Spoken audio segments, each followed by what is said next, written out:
Dans le froid de l'hiver, une jeune fille battue s'effondra sur un vieux Porsche, presque désespérée. Je vous en prie, je ne supporte plus ces coups, supplia-t-elle.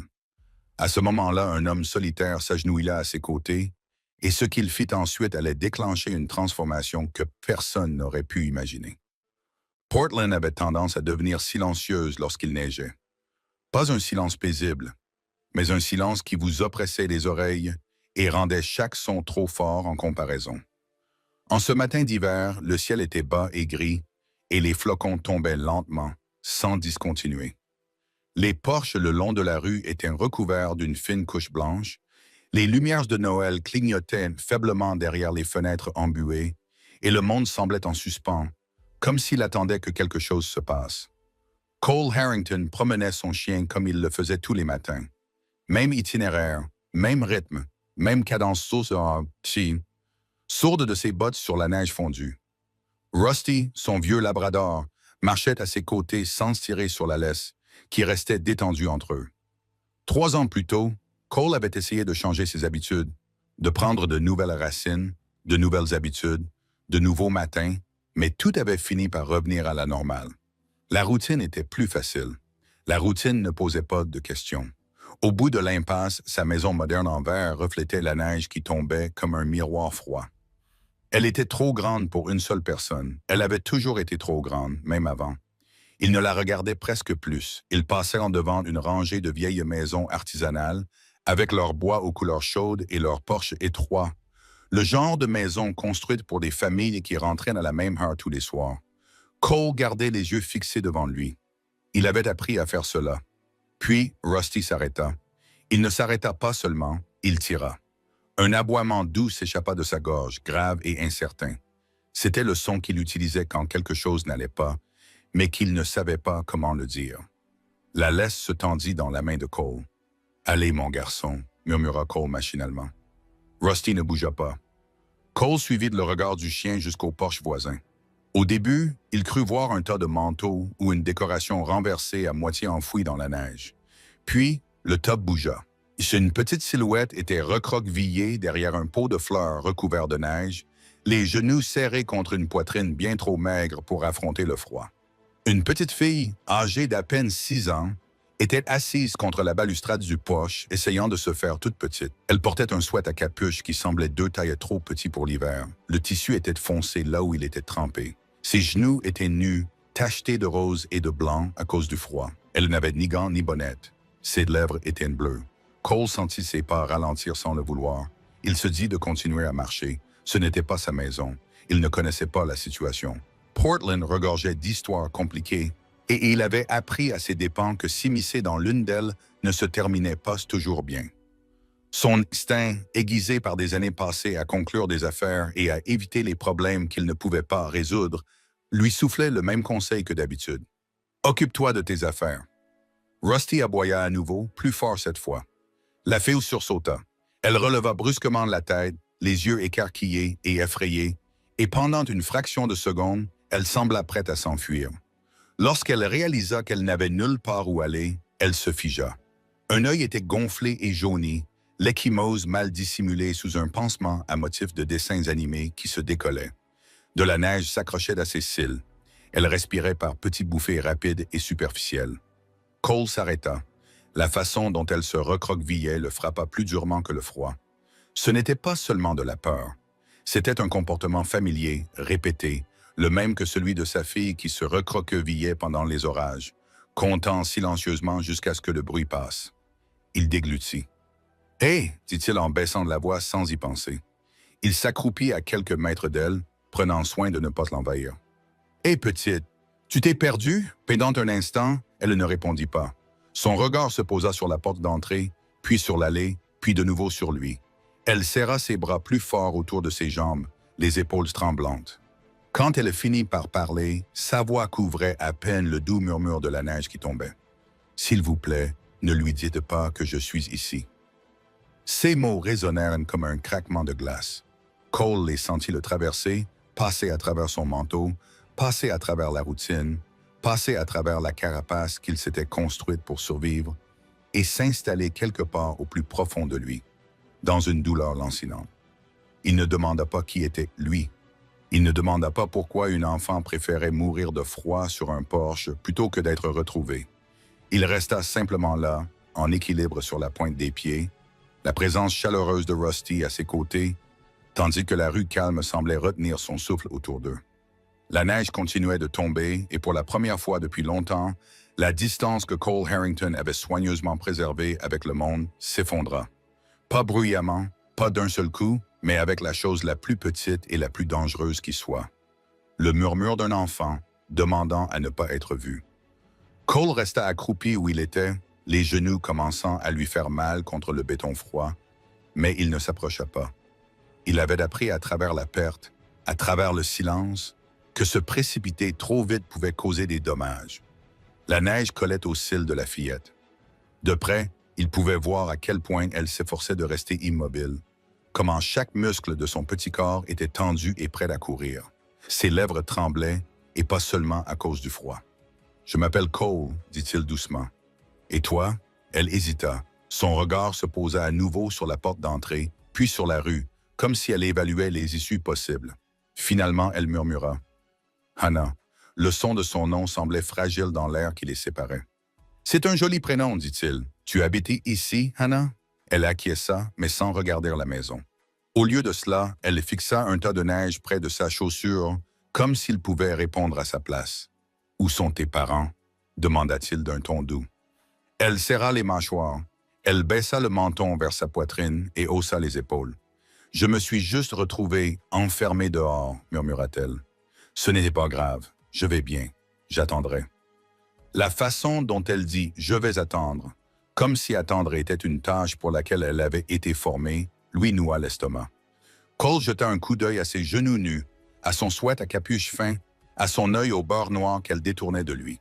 Tous ses instincts d'adulte, d'être humain, se réveillèrent d'un coup. Ce n'était pas normal.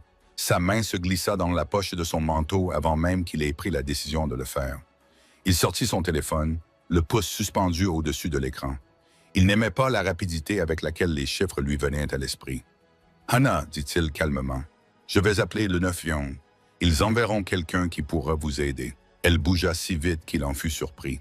Ses petites mains se tendirent et saisirent son poignet.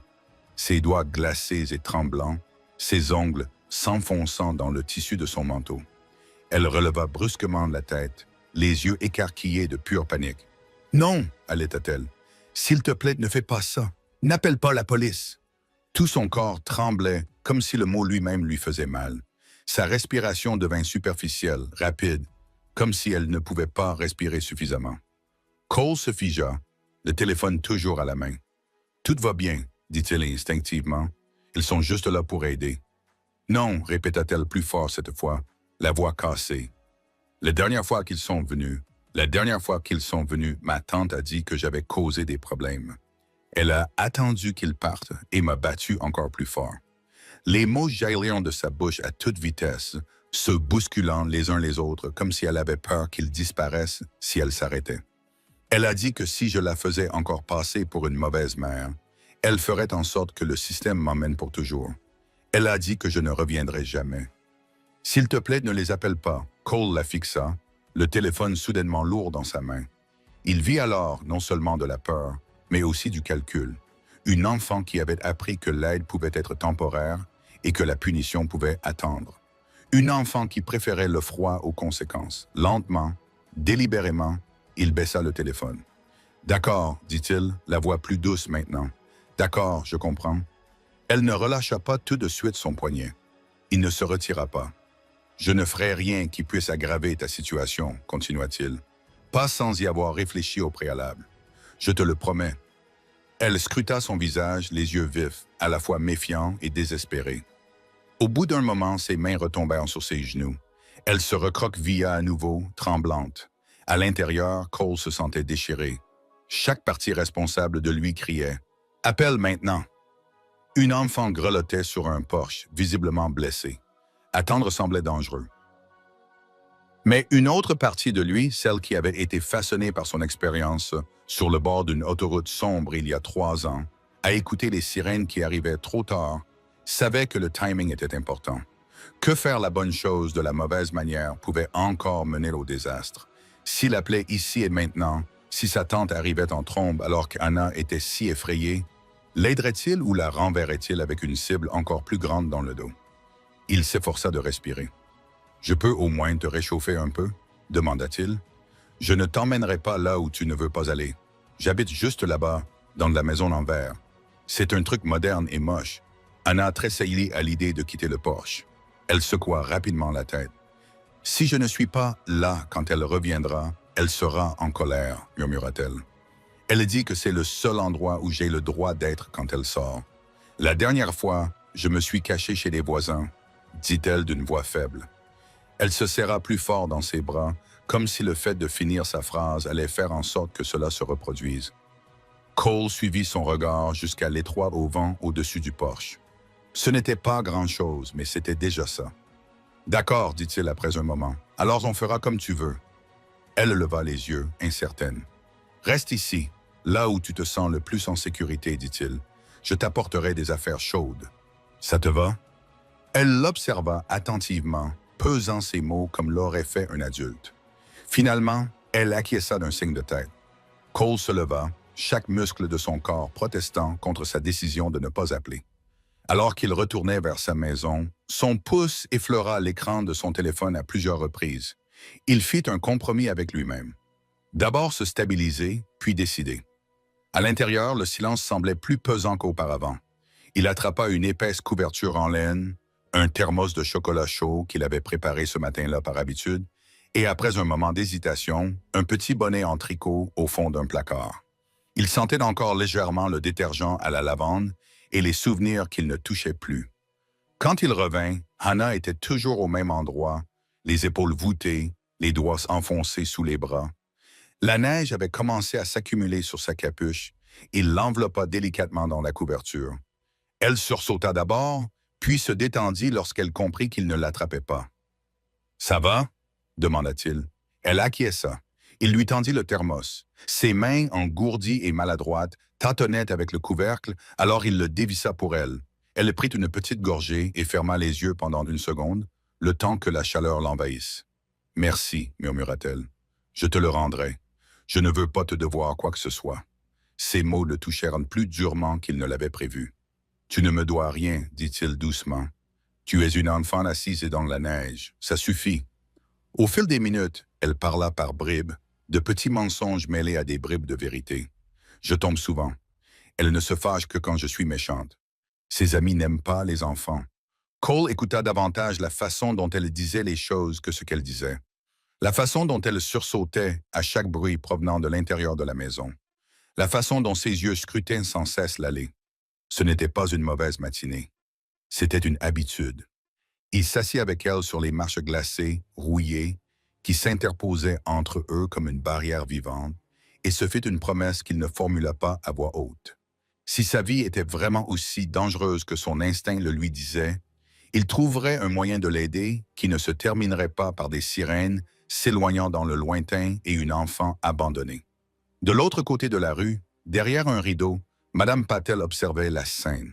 Le millionnaire dans son manteau coûteux était assis à côté de la petite fille et non au-dessus d'elle. « Peut-être que cette fois-ci, murmura-t-elle, quelqu'un ne se contentera pas de passer sans s'arrêter. » Cole ferma la porte derrière lui et resta là un instant de plus que nécessaire, les mains toujours posées sur la poignée. La chaleur de la maison l'enveloppa, immédiate et presque suffocante. Elle rendait le froid qu'il venait de quitter irréel, comme quelque chose d'imaginaire, jusqu'à ce qu'il se souvienne exactement d'où il venait. 2 maisons plus loin, une fillette de 6 ans était assise dans la neige. Le calme à l'intérieur de sa maison lui semblait différent maintenant. Ce n'était pas paisible. C'était accusateur, le genre de silence qui lui demandait pourquoi il restait là alors que quelqu'un d'autre n'était pas en sécurité. Il se dirigea vers la cuisine et se servit d'un café qu'il n'avait pas l'intention de boire. Le liquide débordait du bord de la tasse, se répandant sur le comptoir, mais il ne s'en rendit pas compte tout de suite. Son regard s'était posé sur la photo encadrée près de l'évier. Maddie, âgée de 8 ans sur la photo, sous le soleil d'été, avec un sourire édenté et les genoux écorchés dont elle était fière. Elle tenait un cornet de glace qui fondait déjà sur son poignet, riant de quelque chose dont il ne se souvenait plus. Sa main tremblait légèrement lorsqu'il prit la tasse et la reposa. « Tu n'aurais pas laissé tomber, » murmura-t-il, sans même se rendre compte qu'il avait parlé à voix haute. « Tu m'aurais ramené là-bas. » Il se dirigea vers la fenêtre. De l'intérieur, il pouvait voir Hannah clairement. Elle n'avait pas bougé du porche. Ses genoux étaient toujours serrés contre sa poitrine, ses épaules voûtées sous la couverture. La neige avait recommencé à s'accumuler sur les bords, saupoudrant ses cheveux, s'accrochant au tissu de son sweat à capuche. Rusty était assis à côté d'elle, alerte, comme s'il montait la garde. Aucun adulte n'apparaissait, aucune porte ne s'ouvrait. La rue restait enveloppée dans son accord tacite de détourner le regard. Cole serra les mâchoires. Il attrapa à nouveau son manteau et ressortit, le froid le mordant plus fort cette fois-ci, car il savait à quel point il était facile d'y échapper. Alors qu'il s'approchait, son regard se posa sur quelque chose de nouveau. Le sac à dos d'Hannah était posé près des marches du porche, à moitié effondré sous son propre poids. Le tissu était trempé et effiloché au niveau des coutures. Une des bretelles avait été réparée avec du ruban adhésif gris maladroitement enroulé autour du bord déchiré. C'était le genre de réparation qui montrait que personne n'avait l'intention de le remplacer, mais simplement de le faire durer un peu plus longtemps. Un morceau de papier plié dépassait de la poche latérale. Cole ne le toucha pas. Il n'en avait pas besoin. L'entête seule suffisait à identifier le papier à lettres de l'école, froissé et replié comme s'il avait été lu trop souvent. Il aperçut une phrase avant que le papier ne glisse à nouveau dans la poche. Préoccupation du personnel soignant. Son estomac se noua, puis il remarqua son poignet. Le bracelet violet était lâche contre sa peau, la frottant jusqu'au sang là où il bougeait. Du plastique d'hôpital. Il en avait vu suffisamment pour le savoir. Des dates y étaient inscrites au marqueur noir qui s'estompaient. Certaines étaient recouvertes, d'autres à peine lisibles. Pas une visite, pas deux. Une histoire. « Hannah, » dit-il doucement en s'accroupissant à nouveau. « Ce bracelet te gêne ?» Elle le regarda et secoua rapidement la tête. « Non, ça va. C'est un médecin qui te l'a donné ?» Elle hésita. « Ils me l'ont donné pour se souvenir de moi. » La façon dont elle le disait, comme si c'était tout à fait normal pour un enfant, fit craquer quelque chose en lui. Cole se redressa lentement et regarda de l'autre côté de la rue. Les rideaux de Madame Patel bougèrent. Il traversa la rue, ses bottes crissant doucement dans la neige fondue, et frappa à sa porte. Elle s'ouvrit juste assez pour laisser apparaître son visage, les yeux déjà humides, sachant déjà pourquoi il était là. « Vous l'avez vu ?» demanda-t-elle doucement. « Oui, » répondit Cole. « Savez-vous ce qui s'est passé ?» Madame Patel soupira, un soupir lourd de fatigue. « Elle s'appelle Hannah. Elle est vide avec sa tante, Tanya. » Le nom avait du poids quand elle le prononça, pas de colère, de la résignation. « Les amis de Tanya vont et viennent à toute heure, » continua Madame Patel. « Des hommes bruyants, ivres. Parfois, j'entends des cris à travers les murs. J'entends des choses que je ne devrais pas entendre. » Cole sentit ses mains se crisper en poing. « L'avez-vous signalé? »« Oui, » répondit-elle rapidement, presque sur la défensive. « Une fois, il y a quelques mois, j'ai appelé les services sociaux. Ils ont dit qu'ils allaient se renseigner. Et quelqu'un est venu, » murmura Madame Patel. Tanya sourit, offrit du café, dit qu'Anna était maladroite, qu'elle tombait tout le temps. Ils partirent. Sa voix se brisa. Après cela, les ecchymoses s'aggravèrent. Anna cessa de me faire signe quand elle me voyait. Elle cessa de me faire confiance. Cole ferma les yeux un instant. Il connaissait cette histoire. Des détails différents, mais la même fin, des systèmes conçus pour aider qui ne voyaient pas au-delà d'un sourire étudié. « Merci de m'avoir raconté cela, » dit-il. Cela semblait insuffisant, mais c'était tout ce qu'il avait. Quand il revint sous le porche, Hannah s'essuyait la bouche avec la manche de son sweat à capuche. Elle se figea lorsqu'elle remarqua qu'il la regardait, puis elle esquissa rapidement un sourire qui n'atteignait pas ses yeux. « Tu vois, dit-elle trop vite, je vais bien. » Une fine ligne de sang tachait le tissu. « Hannah, dit Cole doucement. » Elle appuya plus fort la manche contre sa lèvre. « Ce n'est rien. Ne fais pas d'histoire, s'il te plaît. Si je le dis à quelqu'un, je serai placé dans ce système. » Ces mots sonnèrent comme un verdict. Le système. Pas le placement, une famille d'accueil, pas l'aide, mais quelque chose d'anonyme et de permanent, conçu pour la faire taire. Cole sentit quelque chose se mettre en place en lui. Ce n'était ni de la panique, ni de l'hésitation, mais de la certitude. Il sortit son téléphone et s'éloigna de quelques mètres, suffisamment pour qu'Anna puisse encore le voir. Il passa l'appel et expliqua la situation avec soin. Une enfant dehors par des températures glaciales, des blessures visibles, des abus potentiels. La voix à l'autre bout du fil semblait fatiguée. « Nous enverrons quelqu'un dès qu'une unité sera disponible, monsieur. »« Quand cela sera-t-il » demanda Cole. « Je ne peux pas vous donner d'heure. » Ces mots lui rappelaient trop une autre nuit, une autre voix, un autre retard qui lui avait tout coûté. Il mit fin à l'appel et retourna vers Hannah, s'agenouillant pour être à la hauteur de ses yeux. « Je suis toujours là, dit-il. Je ne pars pas. » Elle l'observa, cherchant quelque chose de vrai, peut-être la permission de croire. « Tu n'as pas d'ennui, continua-t-il, et tu ne vas pas disparaître, pas aujourd'hui. » Ses épaules s'affaissèrent légèrement, comme si elle les avait maintenues droites pendant des années. La neige continuait de tomber. La maison derrière eux restait plongée dans l'obscurité. La rue restait silencieuse. Mais Cole Harrington savait désormais quelque chose qu'il ne pouvait plus ignorer. S'il partait, il ne laisserait pas seulement une enfant derrière lui. Il choisirait de devenir le genre d'homme qui regarde la vérité en face et décide que ce n'est pas son problème. Et il en avait fini avec ce genre d'homme. Le bruit précéda la voiture. Un grondement sourd et grave résonna dans la rue, détonnant dans le silence de la neige qui tombait. Cole le sentit dans sa poitrine avant de voir les phares braquer brusquement dans l'allée 2 maisons plus loin. Le moteur toussa, vrombit, puis s'éteignit. La musique continua de jouer un instant de trop avant que quelqu'un ne rie et ne claque la portière. Anna se raidit. Son corps réagit avant son esprit. Ses épaules se raidirent, ses doigts agrippèrent le bord de la couverture, ses yeux se fixèrent sur l'allée comme ceux d'une proie qui venait de sentir l'odeur d'un prédateur. Rusty grogna doucement, un avertissement qui fit vibrer la jambe de Cole. Une berline cabossée était garée de travers dans l'allée, la peinture terne, le pare-choc maintenu par des vies dépareillées. 2 hommes en sortirent en riant trop fort, glissant sur la neige fondue. Ils sentaient la fumée et l'alcool éventé, même de l'autre côté de la rue.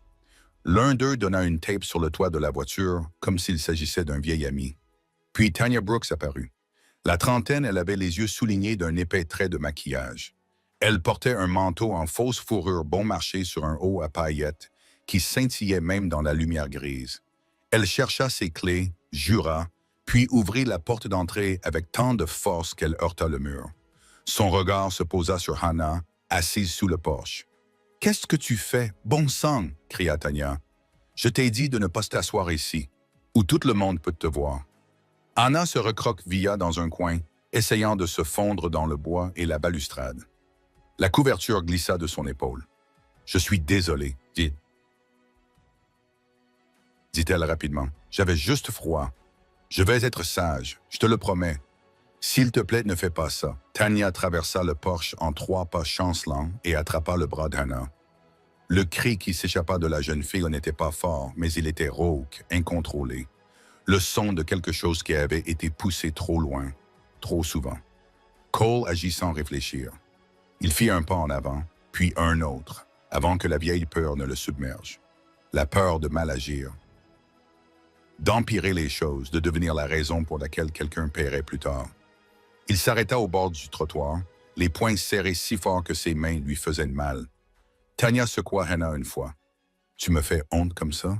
siffla-t-elle. « Tu crois que tu peux me faire passer pour une mauvaise mère? » Dans ce mouvement, la manche de Hannah remonta. Cole le vit. Des marques fraîches, violentes et sombres. Des cicatrices plus anciennes en dessous, à moitié effacées, superposées comme une histoire écrite sur une peau trop petite pour la contenir. Des marques de ceinture. Pas de place pour les excuses, pas de place pour le doute. Quelques portes plus loin, un rideau bougea. D'autres voisins observaient derrière leurs vitres, le visage pâle, la bouche serrée. Personne ne sortit. Madame Patel resta figée sur son porche, le téléphone serré dans sa main, le pouce suspendu, mais immobile. Elle avait déjà causé des problèmes une fois. Elle savait comment cela s'était terminé. Tanya se pencha près de l'oreille d'Anna, la voix basse et venimeuse. « Personne ne se soucie de toi, murmura-t-elle. Tu m'entends? Personne ne viendra. » C'est alors qu'Anna craqua. Elle ne cria pas. Elle sanglotait bruyamment et tremblait, le son jaillissant de sa poitrine comme s'il y était resté emprisonné pendant des années. « Je ne supporte plus ces coups, pleura-t-elle. S'il vous plaît, que quelqu'un m'aide, s'il vous plaît. » La rue devint silencieuse. Même les hommes près de la voiture cessèrent de rire. L'un d'eux détourna le regard, soudainement intéressé par la neige à ses pieds. Cole sentit le moment s'étirer, fragile et insupportable. Il se sentit à nouveau debout sur le bas-côté de cette autoroute, observant les débris, attendant que quelqu'un d'autre fasse le premier pas. Pas cette fois. Il traversa la rue. « Hé !» dit-il d'une voix basse mais ferme, sans crier ni supplier. « Ça suffit !»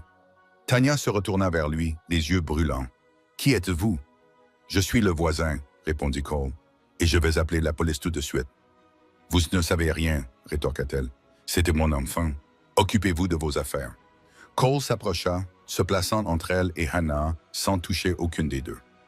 Il ne leva pas les mains, il n'aggrava pas la situation.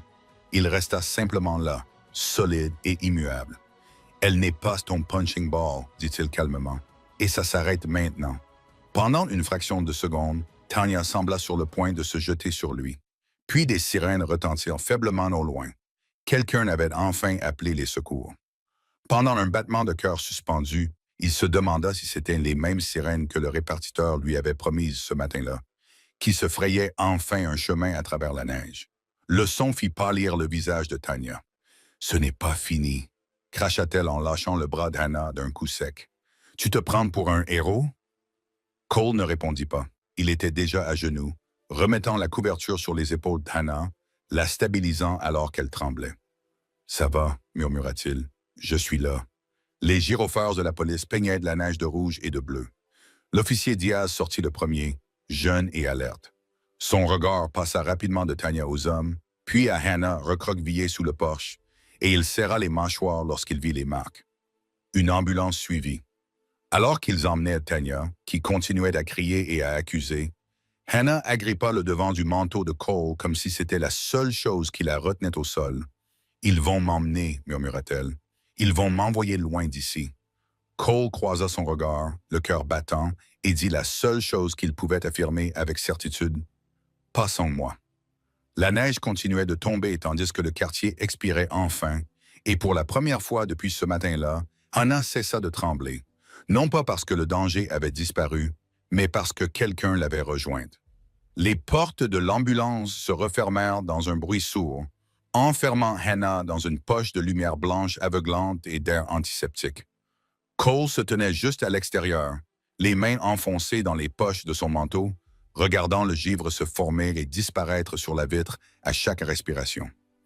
Elle était assise, raide, sur le banc, une couverture enroulée autour des épaules, le regard fixe. Quand elle le remarqua à travers la vitre, elle leva les doigts et les appuya contre la vitre, laissant une légère empreinte qui s'embua et disparut. Il tapota une fois en retour. Pas un signe de la main, pas une promesse qu'il ne pourrait tenir. Juste, je suis là. L'officier Diaz s'approcha, la voix basse et respectueuse. Nous l'emmenons à l'accueil pédiatrique de Saint-Vincent.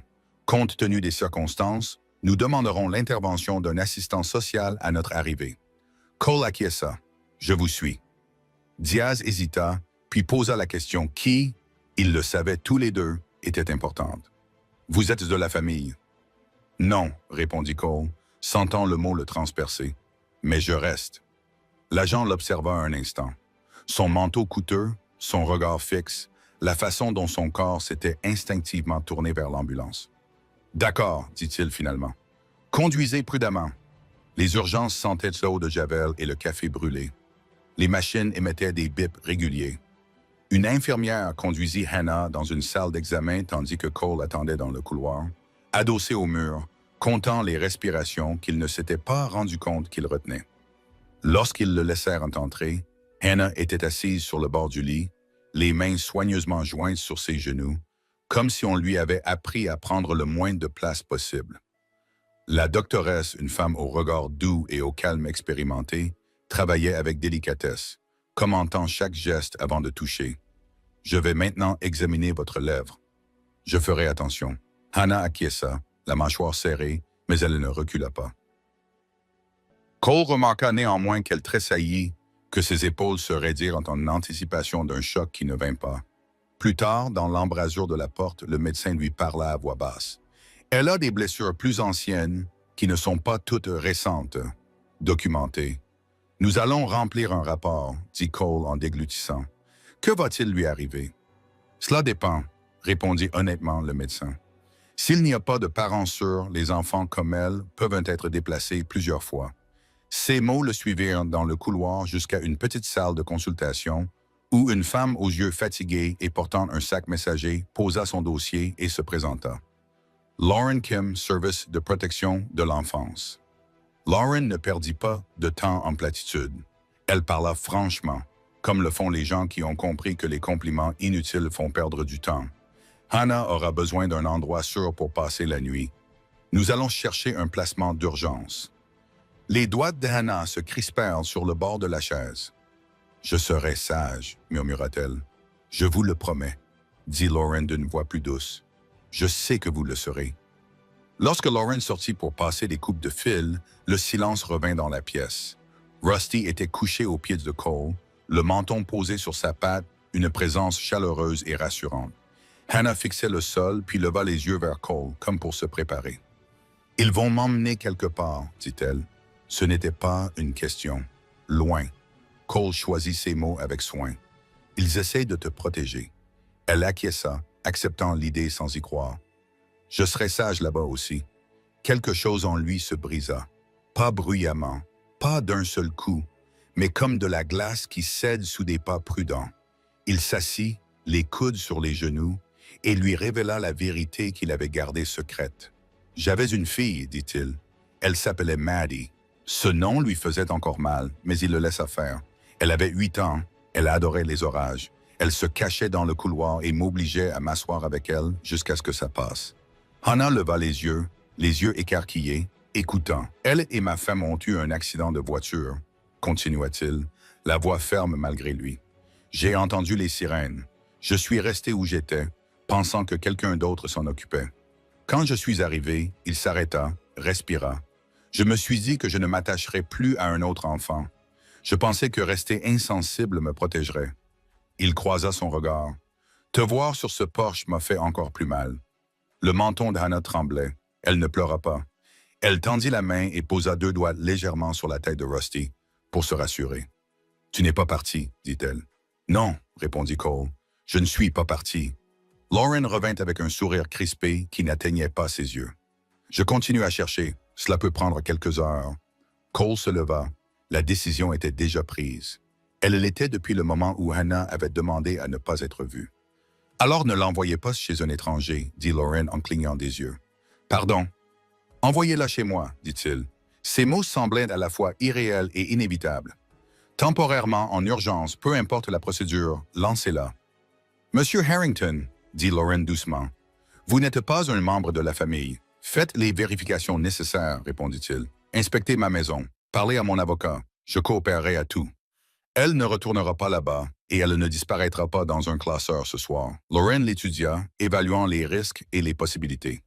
Les doigts de Hannah trouvèrent le col de Rusty, les jointures blanchies. « J'ai besoin d'autorisation, dit finalement Lauren. Ce n'est pas simple.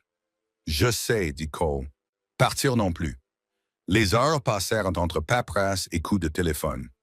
L'avocate de Cole, Avery Grant, arriva essoufflée et alarmée. « Comprenez-vous ce que cela implique ?» siffla-t-elle entre ses dents. « Des allégations dans les médias. Les gens diront que vous remplacez votre fille. »« Je ne remplace personne, dit Cole calmement. Je me montre présent. » À l'aube, la décision fut prise. Placement temporaire, en attendant examen. Lauren lui tendit un paquet épais contenant des formulaires et des règles. « C'est provisoire. Nous réévaluerons la situation. » Cole acquiesça. « Bien. » Dans la voiture, Hannah était assise à l'arrière, attachée, serrant la couverture contre elle. Les lampadaires défilaient comme des témoins silencieux. Elle se pencha en avant entre les sièges. « Je ne ferai pas de bruit, dit-elle. Je ne mettrai pas le désordre. » Cole la regarda dans le rétroviseur. « Tu as le droit de faire du bruit, dit-il, et de mettre le désordre. » Elle réfléchit, puis murmura. « D'accord. » Ils arrivèrent chez lui alors que le ciel s'éclaircissait. À l'intérieur, les pièces semblaient différentes, moins vides, moins accusatrice. Cole lui montra où se trouvait la salle de bain, où Rusty dormait, où elle pouvait poser son sac à dos. Il lui versa du lait chaud et observa ses mains fermes tandis qu'elle buvait. Lorsqu'il l'aborda avec une couverture sur le canapé, elle attrapa sa manche. « Tu restes? »« Je suis là, » dit-il, tandis qu'elle fermait enfin les yeux. Cole s'assit par terre jusqu'au matin, écoutant la maison respirer, sachant que quoi qu'il arrive ensuite, tribunaux, caméras, frais, il y ferait face calmement, complètement. Parce que le sauvetage ne se résume pas toujours à des sirènes et des cris. Parfois, cela ressemble à rester. La lumière du matin se glissa lentement sur le parquet, pâle et hésitante, comme si elle ne savait pas comment entrer dans une maison qui avait été sombre pendant si longtemps. Cole était assis dans le fauteuil en face du canapé, les coudes sur les genoux, observant le lent mouvement de la poitrine d'Hannah qui respirait. Elle dormait recroquevillée sous le poids vigilant de Rusty, le chien ayant pris place à ses côtés peu avant l'aube. De temps en temps, elle tressaillait comme si un souvenir la ramenait vers la peur. Mais Rusty se rapprochait à chaque fois et elle se calmait à nouveau. Ce n'était pas la paix. Pas encore, mais c'était ce qui se rapprochait le plus de la sécurité qu'elle avait connue depuis longtemps. Lauren Kim arriva en milieu de matinée, un dossier sous le bras, les yeux cernés de fatigue. Elle s'arrêta lorsqu'elle vit Hannah endormie, une main agrippée au collier de Rusty comme à une bouée de sauvetage. « Nuit difficile », murmura-t-elle. Cole acquiesça. Elle n'arrêtait pas de se réveiller, de vérifier la porte, de vérifier si j'étais toujours là. Lauren soupira en posant son dossier sur la table. Un placement d'urgence nécessite un examen officiel. Un tuteur temporaire doit répondre à des critères spécifiques. Il y a des évaluations du foyer, des vérifications des antécédents, des entretiens. « Je m'occuperai de tout », dit Cole, sans hésitation. « C'est ce qui me fait peur », murmura Lauren. « Monsieur Harrington, j'ai vu des gens se lancer dans ce genre de choses par culpabilité ou par impulsion. Tout s'écroule quand les gros titres disparaissent. » Cole ne s'énerva pas. Il avait appris que la défensive masquait souvent le doute. Ce n'est pas une impulsion. Lauren feuilleta son dossier. Vous comprenez qu'accueillir cet enfant signifie s'engager dans un processus qui peut être compliqué, voire très public? Oui. Vous comprenez que cela peut déclencher une enquête? Les gens se demanderont pourquoi un homme riche veut soudainement obtenir la tutelle d'une petite fille qui n'est pas de sa famille. Oui. Vous comprenez qu'Hannah peut avoir des besoins émotionnels et comportementaux qui ne se résoudront pas du jour au lendemain? Oui. Lauren ferma le dossier. Alors répondez à la seule question qui importe. Pourquoi vous? Cole regarda vers le canapé, vers la petite silhouette enveloppée dans une couverture trop grande pour elle, vers la petite main agrippée à la fourrure de Rusty comme un enfant s'accrochant au rivage. Parce qu'elle a demandé de l'aide, dit-il doucement. Et parce que je n'ai pas aidé ma fille à temps, je ne referai pas cette erreur 2 fois. Lauren l'observa longuement, suffisamment longtemps pour que le doute, le chagrin et la détermination se lisent clairement sur son visage. Puis elle expira lentement. « Très bien, dit-elle, je vais monter ça à l'étage. » Le soulagement que Cole ressentit n'était pas de la joie. C'était un sentiment d'utilité, le genre qui s'accompagne d'une responsabilité, lourde mais choisie. Plus tard dans l'après-midi, le bureau des services sociaux était baigné d'une lumière fluorescente fatiguée qui bourdonnait faiblement au-dessus de leur tête.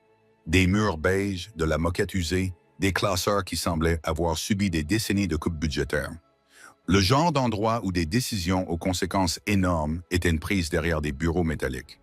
Hannah était assise sur une chaise près du coin, les pieds ballants mais ne touchant pas le sol. Elle le tenait la laisse de Rusty à 2 mains, comme si elle croyait que la lâcher annulerait tout ce qui s'était passé jusqu'à présent. Cole se tenait à côté d'elle, tous ses sens en alerte.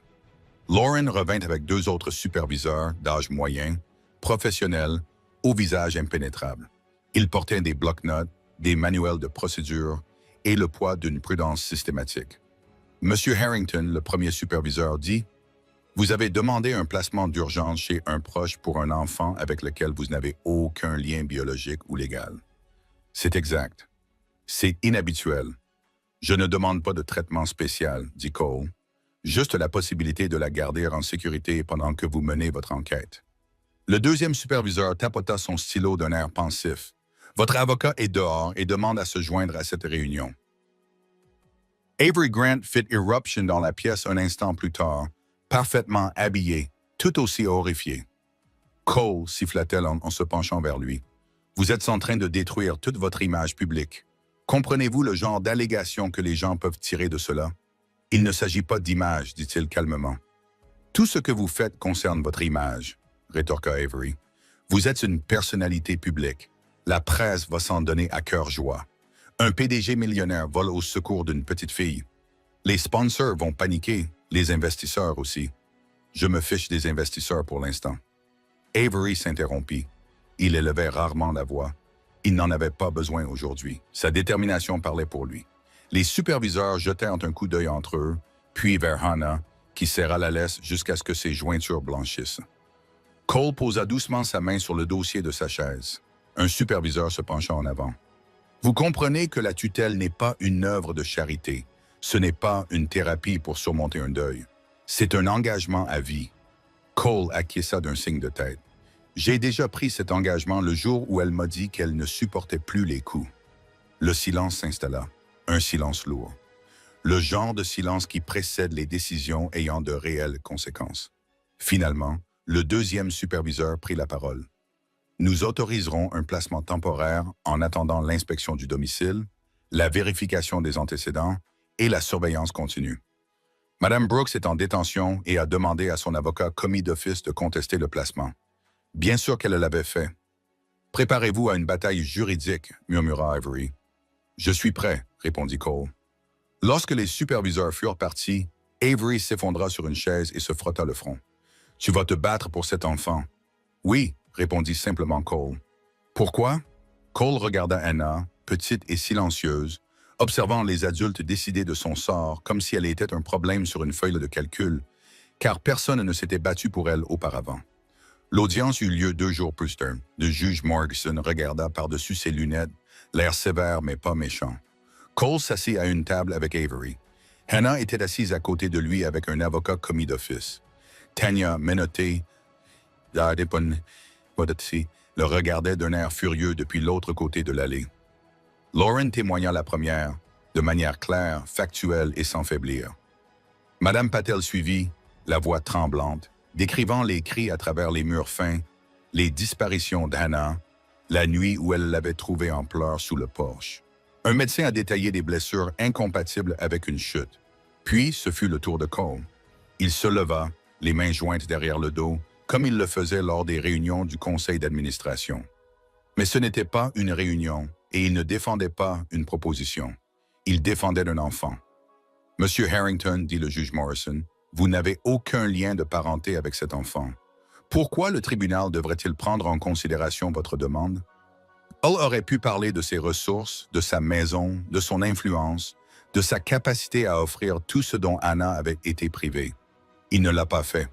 Il a parlé de la neige, du porche, d'une petite fille qui murmurait « S'il vous plaît, ne lui dites pas que je suis ici. » Il a parlé de l'avoir forcé des sourires à travers ses lèvres meurtries. Il a parlé de la perte de Maddie et du moment où il a réalisé que rester insensible ne protégeait personne, pas même lui-même. Et il a conclu par la vérité qu'il n'avait pas dite à haute voix jusqu'à présent. Quand elle a appelé à l'aide votre honneur, j'ai entendu la voix de ma fille dans la sienne et j'ai compris quelque chose que j'avais oublié. Quand on est assez proche pour entendre un enfant dire qu'il ne supporte plus la douleur, on est assez proche pour faire quelque chose. Si je m'en vais, je ne suis pas l'homme que ma fille croyait que j'étais. Un silence s'installa. Le juge Morrison retira ses lunettes, se frotta l'arête du nez et regarda Cole puis Hannah. « Monsieur Harrington, êtes-vous prêt à assumer cette responsabilité pour le reste de votre vie et non pas comme un simple titre dans les journaux ou un acte de compassion temporaire? » Cole n'hésita pas. « Oui. » Le juge acquiesça d'un signe de tête. La tutelle temporaire est accordée. Un examen à long terme suivra. Hannah retint son souffle. Rusty lui donna un petit coup de coude. Cole expira pour la première fois depuis des jours. Le prix à payer avait déjà commencé. Des camions de télévision étaient garés devant son bureau dès l'après-midi. Les gros titres regorgeaient de demi-vérités. Les investisseurs envoyaient des emails inquiets. Mais tout cela n'avait aucune importance. Ce qui comptait, c'était la façon dont Hannah lui avait attrapé la manche alors qu'il sortait du tribunal. Une petite main, une prise ferme, la confiance remplaçant la peur. Et pour la première fois depuis des années, Cole sentit quelque chose se dégeler en lui, quelque chose comme un but retrouvé pour un homme qui pensait avoir déjà vécu tous les chapitres qui comptaient. L'hiver relâcha lentement son emprise sur Portland, comme s'il hésitait à libérer le quartier de son long et douloureux silence. À la fin du mois de mars, la neige avait fondu en un sol mou et sombre, et de petites crocus violets poussaient à travers la terre froide avec l'obstination de choses qui avaient été enfouies trop longtemps. La rue semblait identique en surface, avec les mêmes porches, les mêmes haies taillées, les mêmes joggers matinaux. Mais pour Cole, tout semblait différent d'une manière que personne d'autre ne pouvait percevoir. Sa maison a changé en premier. Cela a commencé par de petites choses. Un sac à dos rose accroché de travers au crochet de l'entrée. Une bretelle toujours réparée avec du ruban adhésif, comme Hannah le préférait. Une paire de petites baskets abandonnées dans le couloir. Les jouets de Rusty éparpillés sur le tapis, ce qui agaçait autrefois Cole, mais lui rappelait désormais qu'il ne vivait plus seul dans un musée silencieux. Et puis, il y avait les dessins. Ils apparaissaient un par un sur la porte du réfrigérateur. Des lignes vives et tremblantes tracées au crayon. Une fille filiforme tenant la main d'un grand homme filiforme et d'un chien brun aux oreilles tombantes. Une maison avec un soleil de travers. Un arc-en-ciel qui s'étendait d'un coin à l'autre de la page. Hannah ne disait jamais quand elle les accrochait. Elle les collait simplement là et attendait de voir si quelqu'un les remarquait. Cole les remarquait tous, mais la vie n'était pas simple. Pas encore. Peut-être jamais. La guérison se faisait par étapes inégales. Certains matins, Hannah se réveillait tôt, vérifiant chaque serrure 2 fois, puis encore 2 fois, comme pour s'assurer que le monde n'avait pas changé pendant son sommeil. Certaines nuits, elle criait doucement dans ses rêves. Pas des mots, juste un petit son blessé qui faisait bondir Rusty sur son lit et se blottir contre elle jusqu'à ce qu'elle se calme. Elle sursautait encore quand quelqu'un élevait la voix à la télévision. Elle se figeait encore chaque fois qu'une voiture pétaradait dans la rue. Mais elle riait aussi maintenant. Au début, c'était un rire discret, comme si elle testait si ce son était autorisé, puis il est devenu plus plein, plus rond, la surprenant elle-même. Cole se rendit compte qu'il vivait pour ces moments où ses épaules se détendaient, où ses yeux s'illuminaient, où elle tendait la main vers le cou de Rusty et enfouissait son visage dans sa fourrure, simplement parce que le monde lui semblait doux pendant une seconde. Ils se reconstruisaient ensemble, 2 personnes qui avaient trop perdu, mais qui s'étaient retrouvées d'une manière ou d'une autre dans les décombres. Un matin, dans le calme douillet avant l'école, Hannah était assise à la table de la cuisine avec un prospectus de son professeur. Elle s'entraîna à le lire à haute voix, suivant chaque mot du doigt. « Répétition du concert de printemps », murmura-t-elle. « Famille, bienvenue. » Elle hésita sur le dernier mot, puis leva les yeux, les joues roses. « Hey, Cole !» Il se détourna de la cuisinière. « Oui, je peux t'appeler autrement. »« Monsieur Harrington, ça fait penser au directeur qui parle aux enfants qui ont des problèmes. » Il se figea pendant une demi-seconde, assez longtemps pour que son cœur s'emballe, puis se reprit avec un sourire doux. « À quoi pensais-tu? » Elle se mordit de la lèvre. « Peut-être, papa, juste parfois, si ça te va. » Pendant un instant, le monde s'immobilisa complètement. Cole traversa la cuisine lentement, prudemment, comme s'il s'approchait de quelque chose de sacré. Il s'agenouilla à côté de sa chaise pour qu'elle n'ait pas à lever les yeux, et lorsqu'il parla, sa voix était chargée d'émotion. « J'aimerais beaucoup, dit-il. Beaucoup. » Le sourire d'Hannah en réponse était petit, courageux et bouleversant. Il y avait aussi des signes concrets de progrès. Lors de la réunion scolaire, sa conseillère prit Cole à part. « Elle s'adapte, dit-elle chaleureusement. Elle est calme, mais elle participe. Ses dessins sont vivants. Elle se fait des amis et elle parle de Rusty tous les jours. » Cole rit doucement. Il est flatté. Mais la conseillère redevint sérieuse et baissa la voix. « Elle vous fait confiance. » Il cligna des yeux, ne sachant pas trop comment réagir. La confiance n'était pas un mot qu'il s'attendait à mériter à nouveau. Un après-midi venteux, Cole et Hannah se tenaient devant 2 pierres tombales au cimetière. Le ciel était d'un argent terne et les branches murmuraient au-dessus de leur tête. Cole tenait 2 bouquets, l'un composé de lis blancs, l'autre de fleurs sauvages violettes choisies par Hannah. Il déposa son bouquet sur la tombe, effleurant du bout des doigts le nom gravé. Il avait encore du mal à parler sans que sa voix se brise. Puis il recula pour laisser Hannah s'approcher. Elle s'agenouilla maladroitement, déposant les fleurs sauvages avec plus de soin que la plupart des adultes n'en accordaient à des objets fragiles. Puis, elle sortit de la poche de sa veste le bracelet violet de l'hôpital qu'elle avait porté pendant des semaines. « Je n'en ai plus besoin », murmura-t-elle en le posant à côté des fleurs. « Merci de m'avoir fait partager ton père. » Cole ferma les yeux. Lorsqu'il les rouvrit, elle se tenait à côté de lui, sa petite main glissant sans hésitation dans la sienne. Ils sortirent ensemble. De retour à la maison, le bracelet trouva une nouvelle place, encadré dans une simple boîte à ombre accrochée dans le couloir entre deux photographies. D'un côté, l'ancienne médaille de football de Matty, de l'autre, un cliché de Hannah et Rusty endormis sur le canapé. Un étrange trio d'artefacts, la douleur, l'endurance et la joie inattendue côte à côte, comme les chapitres d'une même histoire. Cole s'arrêtait souvent devant ce cadre, les doigts suspendus au-dessus du verre, sans le toucher, juste pour se souvenir. Les semaines passèrent, chacune plus ordinaire que la précédente, et Cole réalisa que c'était en soi un miracle. Hannah l'aidait à faire des biscuits, même si elle renversait toujours la moitié de la farine. Elle donnait trop de friandises à Rusty. Elle discutait de l'heure du coucher avec une obstination qui le réjouissait secrètement. Elle fredonnait doucement en coloriant, remplissant la maison de petits bruits qui lui avaient manqué pendant des années. Un après-midi, alors qu'ils étaient recouverts de farine et de rire, la sonnette a retenti. Rusty a aboyé et s'est précipité vers la porte. Hannah l'a devancé. « C'est Lauren », a-t-elle crié en jetant un œil par la fenêtre. Cole s'est essuyé les mains sur une serviette et l'a rejointe à la porte. Lauren est entrée, secouant le froid printanier, son expression s'adoucissant lorsqu'elle a vu la scène, les comptoirs recouverts de fleurs, les biscuits à moitié cuits, le sac à dos rose près de la porte. « Visite à domicile », a-t-elle dit doucement. « J'espère que c'est le bon moment », a dit Hannah en sautillant avec excitation. « Je peux te montrer ma chambre ?» Sans réfléchir, sans vérifier, sans hésiter, elle se tourna vers le couloir et cria par-dessus son épaule.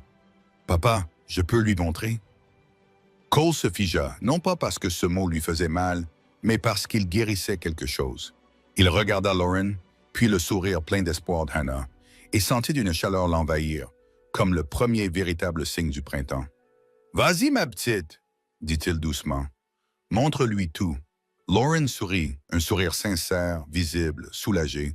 « Elle va bien, » murmura-t-elle à Cole, tandis qu'Hannah l'entraînait dans le couloir. « Mieux que je ne l'aurais cru, mieux que la plupart. Elle est forte, » dit Cole doucement. « C'est vrai, » acquiesça Lauren, « mais elle est plus forte parce qu'elle n'est plus seule. » Cole se tenait dans l'embrasure de la porte, écoutant Hannah parler de ses dessins, de ses livres, de son couvre-lit parfaitement de travers. Il sentit quelque chose s'installer en lui. Le poids apaisant d'une vie qui n'était plus vide, d'une vie partagée, d'une famille reconstruite, non pas par le sang, mais par choix. Plus tard dans la soirée, alors que le ciel s'assombrissait et que les lumières du quartier s'allumaient, Cole se retrouva debout sous le porche, le même porche où tout avait commencé. L'air sentait légèrement la terre qui dégelait et le bois froid. Il pouvait encore voir la silhouette d'Anna recroquevillée dans la neige ce premier matin, tremblante et terrifiée, essayant de ne pas être vue. Il ferma les yeux. On ne peut pas sauver le monde entier, mais parfois, le monde que l'on est destiné à sauver se trouve juste devant soi, frissonnant, murmurant à l'aide, espérant que quelqu'un l'entende enfin. Il retourna à l'intérieur, où régnait désormais la chaleur, où résonnaient doucement des rires, où Hannah, sa fille, désormais à tous égards, attendait avec Rusty pour avoir plus de biscuits. Et pour la première fois depuis des années, Cole entra sans se retourner. Et c'est là que nous laisserons cette histoire, mais pas son écho. Pour être honnête avec vous, celle-ci m'a profondément touché. Certaines histoires nous rappellent les choses que nous oublions trop facilement. Derrière chaque petit acte de courage, il y a un réel besoin d'être vu, entendu et aimé. Celle-ci n'est pas vraie, mais elle s'inspire d'une vérité que nous reconnaissons tous. La gentillesse est importante, et parfois, le simple fait de remarquer quelqu'un, de vraiment le remarquer, peut tout changer. Y a-t-il quelque chose dans cette histoire qui vous a touché, un moment, un sentiment? J'aimerais beaucoup le savoir. N'hésitez pas à partager vos impressions dans les commentaires si vous le souhaitez. Si cette histoire vous a touché, même un peu, n'hésitez pas à l'aimer, la partager et vous abonner. Cela permet de faire vivre des histoires comme celle-ci. Et si votre cœur est toujours ouvert, d'autres histoires vous attendent dans la playlist ou ici même, à l'écran. Merci d'être là avec moi. Je m'appelle Flint, je vous envoie de la chaleur, de la douceur et une promesse. La prochaine histoire est déjà en route. À bientôt, mon ami.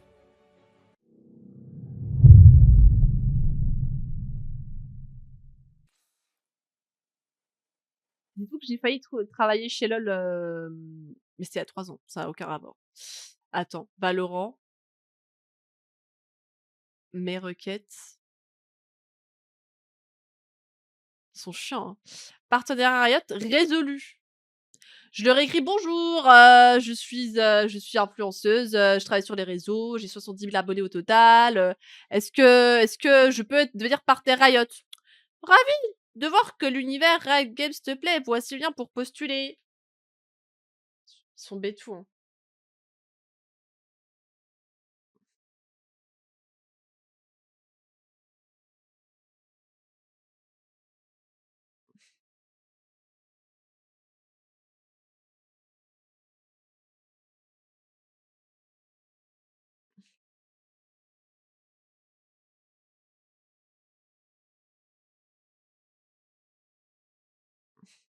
Ils ont pris 2 semaines à répondre.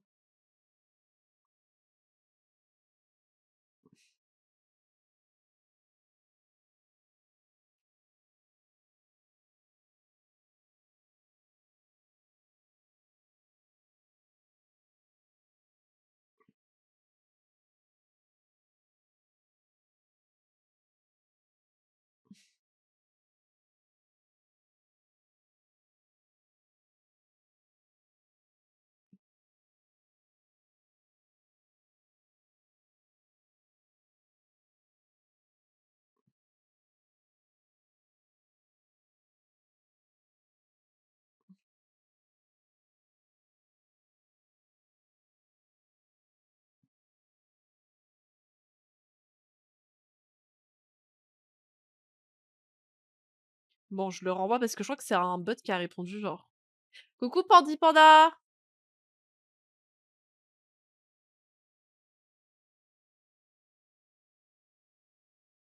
Coucou Pandi Panda!» Ah mais vraiment. J'ai gagné! Ouais! J'ai enfin gagné! Ah!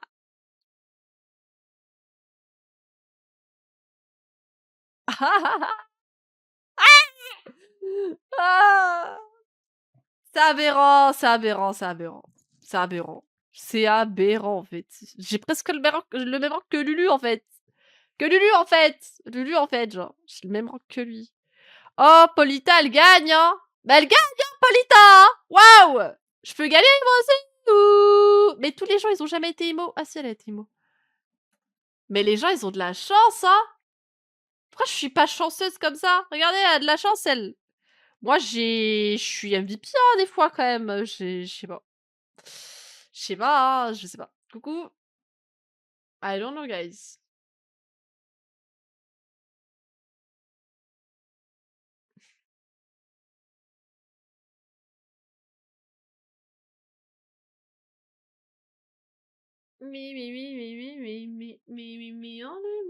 Attendez, j'ai l'impression que ma mèche, elle est pas droite. C'est pas vrai? Attendez. Wesh, c'est quoi cette mèche? C'est quoi ces cheveux? On dirait la folle du bus. Je veux des RR. Je veux gagner sur Valorant. Donnez-moi des RR. Je veux gagner. J'en ai marre de perdre. J'ai perdu 300 RR. Rendez mes RR. On dirait vraiment la folle du bus. C'est quoi ces cheveux là? Oh. C'est quoi ça? Pourquoi ma ligne de crâne, elle est pas droite là? Attendez.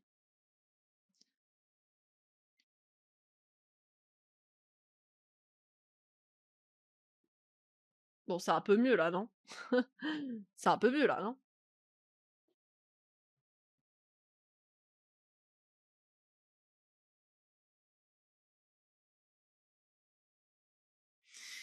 Bon courage à ma petite Goldinette. Tu vas guérir, t'inquiète pas. Je te guéris, je t'envoie les bonnes zones de guérison là. Mmh, des maisons de guérison, Golinette. Tu vas guérir. Je te maraboute, c'est bon, t'es guéri là. C'est bon. Ah, je suis vraiment la folle du bus avec les cheveux comme ça là.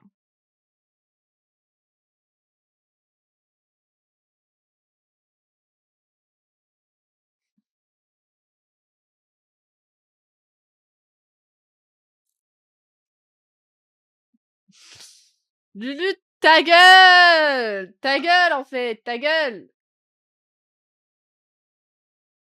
Mais merci pour les 5 bits. Ça je prends, ça fait plaisir, tu vois? Ça je le prends, tu vois?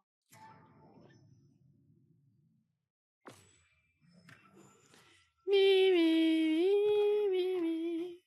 Mi mi mi mi mi mi mi mi.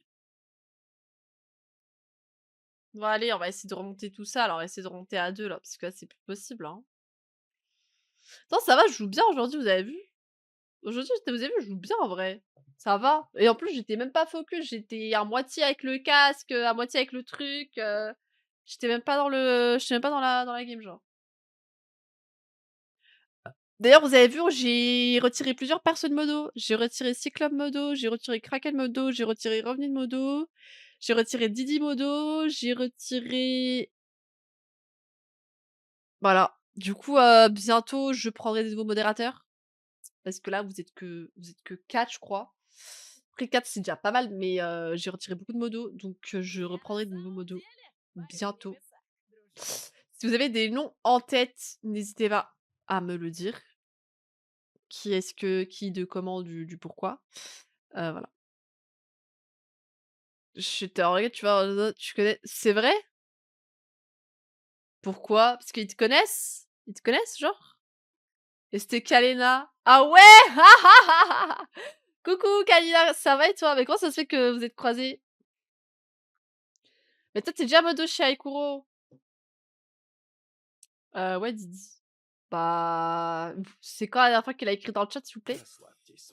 Quand est-ce que c'est la dernière fois qu'il a écrit dans le chat ou dans le Discord? Répondez à ma question. Allez-y, répondez à ma question. Quand est-ce que il a laissé son dernier message? Je vous laisse répondre. Ah oui, le son, il est bizarre quand même. Mais c'est pas grave. On fait avec. Au moins, le casque, il est beau.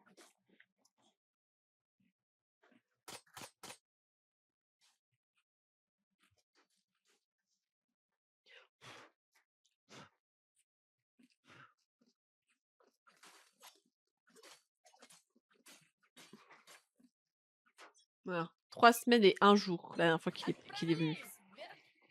Merci, Loupi.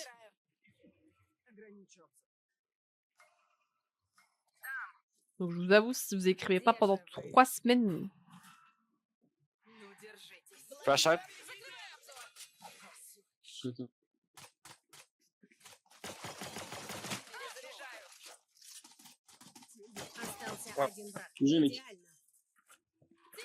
On est sur Paris, je crois. Hein. Je crois qu'on est sur Paris.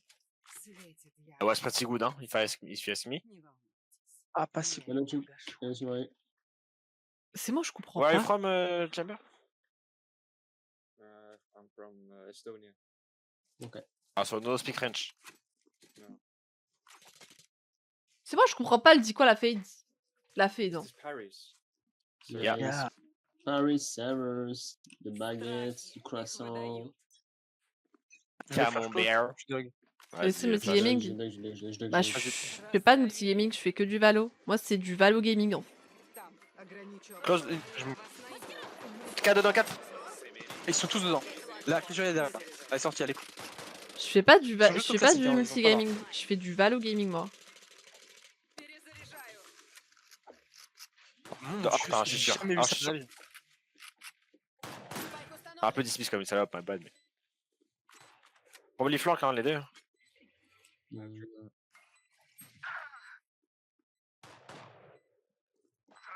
Elle a une guardian. Elle joue pas. Backside tranquille, c'est free les gars, pardon. Ça les gars, ça c'est ce que j'aime voir. Ça c'est du bon. Qui était dans la smoke